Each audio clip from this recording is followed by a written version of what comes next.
Hello ladies and gentlemen, and welcome back to the After Hours Gaming League Season 3. Tonight we have Storm8 versus GREE, and we saw GREE in a strong game number 1. The score is now 1-0 for GREE, and our next game is going to be in Antigua Shipyard. It's going to be Uber Dabbing versus Junie, and this is going to be a really cool Terran versus Terran match. Tara? Are you excited for this Terran versus Terran match? I am excited, and I love that you just almost called me Terran, because that was amazing. I'm actually really excited about this because TVT on Antigua Shipyard is a little weird. I actually vetoed Antigua Shipyard on the ladder because I don't really like it for TVTs. And it's a really, really good map, though, especially for Terran, so I'm excited to see how this plays out. Yeah, you get some really interesting mechanics on this map, especially with the kind of wide lip that you have on the main. So siege tanks can kind of push up that ledge on the side of the main. You know what I'm talking about? So absolutely. Yeah, I see what you're saying. It can be a little bit of a strange map for TVT, but let's go ahead and go into the game. Alright, so it's really important to note that Sushi Slayer is not actually playing in this game, even though his account is playing. It's Junie who is playing for GREE instead of Sushi Slayer. I guess there was some kind of technical difficulty or something that they had. So that is why Junie is playing on Sushi Slayer's account. Yeah, Junie unfortunately was getting some region errors when he was logging in with his account, so Sushi Slayer's teammate pulling through for him, allowing him to log into his account. Such a nice guy. Very, very nice. Very, very good manner.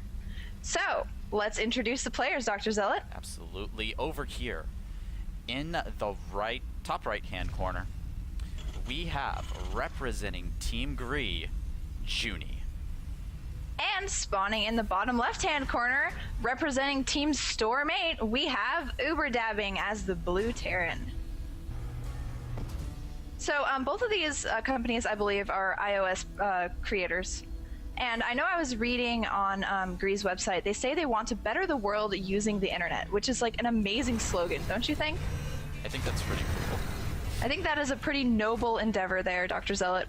And Storm8 actually has a really interesting story where they went to an IPL at one time, a group of them from their team, and they actually got to hang out with Nestea, and here's some pretty cool stories. So, as you know, IPL often has after parties and stuff at the Cosmopolitan Hotel, so that's pretty exciting that they do have that experience in the little pro genre of StarCraft 2.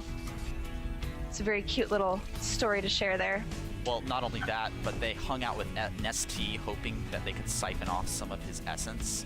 It's kind of like if you've ever watched The Dark Crystal, and they want to get your essence. They're like, must get the essence. And that's exactly, I think, what they had in mind when they saw Nestea.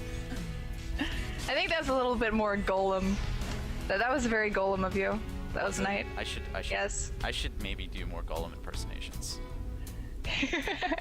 My precious. I'm not even going to try to do it because I will embarrass myself fully on this cast here. That is going to be uploaded and other people will see it, so I think I will try to stick to not doing that.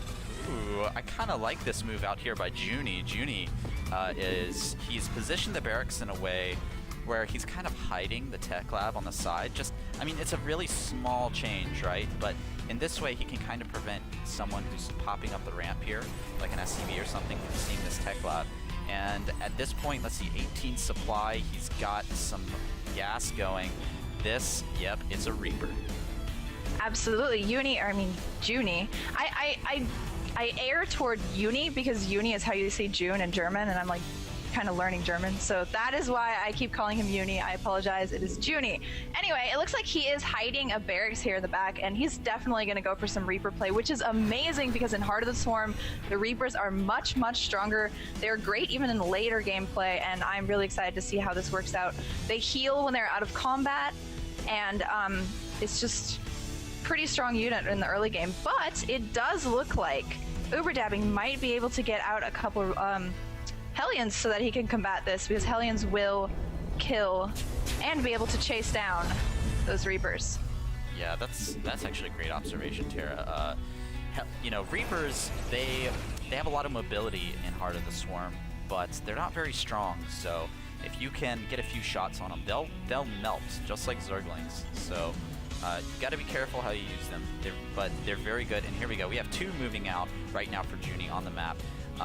He really should be moving these straight towards his opponent's base, but he's going to try to avoid the watchtower. Looks like these guys are just going to kind of roll around the map just a little bit before heading over to Uberdabbing's base. Uberdabbing, meanwhile, he's got his Hellions up and running, and in fact, he's got a medevac coming out. It looks like he wants to do some Hellion drop play.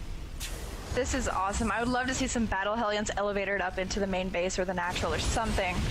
And it looks like the Hellions are going to go out and just pick off these Reapers with ease. No problem there. No units lost. So that was pretty good play by Uberdabbing, the Storm8 Terran. Meanwhile, Junie is keeping up these Reapers. He's got 2 more Reapers on the map. That's going to allow him to scout out what's going on. He should know that this Hellion drop play is on the way. He definitely was able to see the starport there, and that should give him an awareness of what's going on. However, he only has 2 Marines on the map, and he's teching at the moment. Putting up that factory, he really needs to be getting some more units out so he can deal with this incoming attack. Absolutely. I think Junie was kind of just feeling a little bit too safe. Like, he did see that there was a starport on the map, but I don't really think he connected that he's probably going to get those Hellions into his base. Terra. Oh, Terra. 4 Battle Hellions. Oh my goodness. There they go, getting loaded. Go. The afterburners are gonna go. It's gonna be a quick drop. Those Battle Hellions, the Hellbats, are gonna get, oh my gosh, and GG right away. That LOL GG from Junie, to be exact. He kind of knew that he was screwed when he saw those with his Reaper down over there on the natural of the other base. That was an exciting, quick, and easy game. It was not totally painless, though. That was brutal. That was absolutely brutal. He just showed up in his base with a whole bunch of Hellbats and destroyed everything. Oh my goodness. I don't... That is definitely someone's worst nightmare there. And it looks like these last 2 games have been really quick, but really exciting as well. So, wow, I'm speechless. Absolutely. Now, we're going to go into Game 3 here in just 1 second. We'll be right back with more After Hours Gaming League Season 3. Don't go anywhere.